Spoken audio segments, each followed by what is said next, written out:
Now, Myanmar's military are calling it anarchy, but demonstrators have turned out in greater numbers than before in protest against the military coup of 3 weeks ago.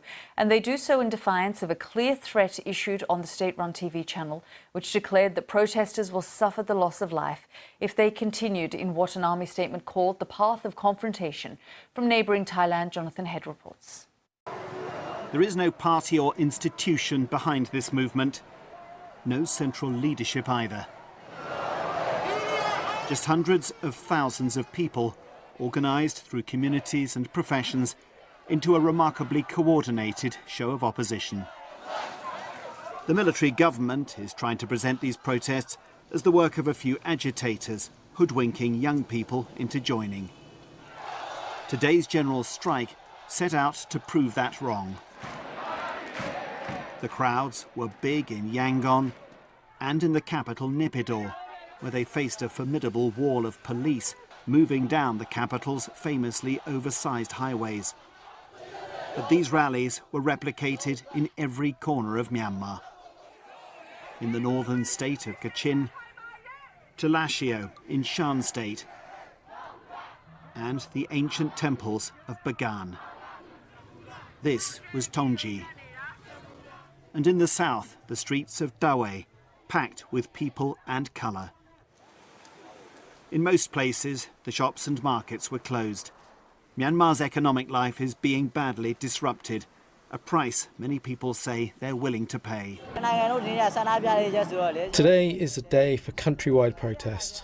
We don't want to stay under the control of a military dictatorship.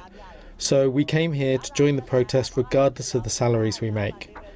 Nothing will happen to me if my salary is cut, but if we stay under the control of a military dictatorship, we will become their slaves. 3 weeks after the coup, public anger is still burning bright in Myanmar. The generals who seized power have little popular support, threadbare legitimacy, and their authority is being challenged every day on the streets. All they have is their guns. At some point, they'll have to decide how far they're prepared to use them against so many of their own people. Jonathan Head, BBC News, Bangkok. Well, I've spoken directly to the US Secretary of State Antony Blinken about the situation in Myanmar. He said there's a need for a united international voice to condemn the actions of the junta. But he said the pressure may take time to build, and for now the targeted sanctions is the main form of action from the United States. That coup triggered sanctions from the United States, very targeted and focused on the perpetrators of the coup and companies that support them. We've been working overtime to work with other countries to condemn the actions of the military, to call on it to restore power to the democratically elected government, to release political prisoners from jail, and certainly not to use violence against those standing up for their democratic rights. And we'll see where that goes. But pressure takes time to be felt, to be exerted. And my hope is that as more and more countries come together in making clear that this is not acceptable, we will see a change from the military. But the hard reality is that democratic transition has been interrupted against the will of the people of Myanmar, and the international community needs to speak clearly with one voice that that's not acceptable. That was US Secretary of State Antony Blinken there.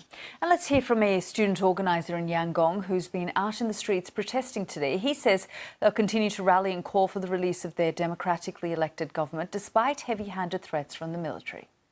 We're not worried about their threats, and that's why we are still on the street. We worry more about their future if we just enter the military regime. I'm afraid of more about our future under the military regime, not their temporary threats on or strikes and protests. We're just looking at the images of the protests. There are tens of thousands of people on the streets. It's incredibly organised, these protests. How are you mobilising people given the internet shutdown? At first, on the first day of the COP, we communicate each other person to person when the internet had been shut down. I mean, most of the activist organizations, student unions and trade unions, already known each other just to organize the meetings. So that's how we organized during the 5 days of the COP. But after the first strikes on the 6th February in Yangon, the people organized themselves and the young, especially the young people, that's amazing.